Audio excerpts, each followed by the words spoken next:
Hello viewers, Assalamu alaikum and welcome back to my channel Jannat's cook. আশা করি আপনারা সবাই খুব ভালো আছেন।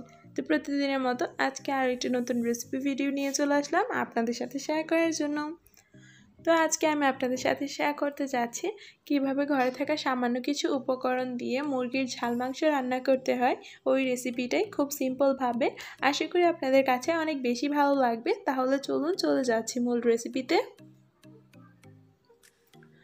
তো মাংসটা রান্না করার জন্য এখানে একটা প্যানে আমি সয়াবিন তেল দিয়ে দিয়েছি পরিমাণ মতো, আর এখন দিয়ে দিচ্ছি এখানে 1/3 কাপ পরিমাণ পেঁয়াজ কুচি আর 1 টেবিল চামচ পরিমাণ আদা কুচি। এখন এটাকে খুব ভালো করে নেড়ে চেড়ে একটু ভেজে নিচ্ছি। আমি যেভাবে সবসময় বাসায় রান্না করি ওই রেসিপিটি আজকে আপনাদের সাথে শেয়ার করছি। আশা করি অনেক বেশি ভালো লাগবে।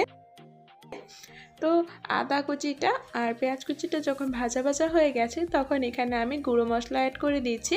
এখানে আমি মরিচের গুঁড়ো, ধনিয়া গুঁড়ো, হলুদের গুঁড়ো নিয়েছি 2 টেবিল স্পুনের মতো, আর স্বাদ মতো লবণ নিয়েছি। তো এখন এগুলো দিয়ে সামান্য পরিমাণ পানি দিয়ে দিয়েছি, আর এখানে দিয়ে দিয়েছি আদা পেস্ট আর রসুন পেস্ট মিলিয়ে 2 টেবিল স্পুন। তো এই মশলাগুলোকে খুব ভালো করে এখন ভাজা ভাজা করে একটু ভুনা করে নিব।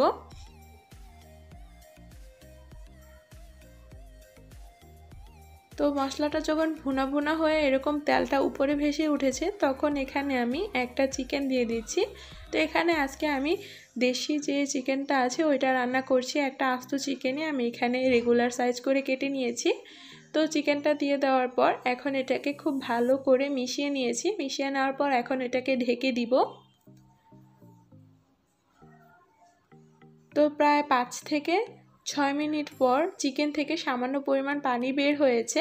তো এই পানি দিয়ে মশলাটা কিন্তু এমনিতে একটু ভুনা টাইপের হয়ে গেছে। তো এখন এটাকে একটু নেড়ে চেড়ে মিশিয়ে দিচ্ছি।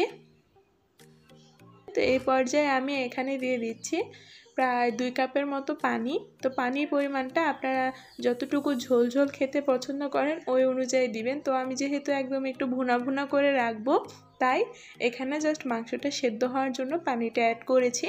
তো এখন এটাকে ঢাকনা দিয়ে রেখে দিব পানিটা একটু শুকিয়ে আসা পর্যন্ত আর মাংসটা সেদ্ধ হয়ে যাওয়া পর্যন্ত। তো প্রায় 5 থেকে 6 মিনিট পর মাংসটা কিন্তু ফুললিভাবে কুক হয়ে গিয়েছে। এখন এখানে দিয়ে দিয়েছি 1 টিস্পুনের মতো টালা জিরের গুঁড়া আর 1 টেবিল চামচ পরিমাণ গরম মশলার গুঁড়ি। তো আমি যেহেতু এখানে তেজপাতা, এলাচি, দারচিনি ইউজ করিনি তাই গরম মশলাটা একটু বেশি দিয়েছি যাতে তেজপাতা, এলাচি, দারচিনির ফ্লেভারটা আসে। আপনারা চাইলে কিন্তু যখন পেঁয়াজটা ভাজেন তখন কিন্তু তেজপাতা, এলাচি, দারচিনিটা দিয়ে নিতে পারেন।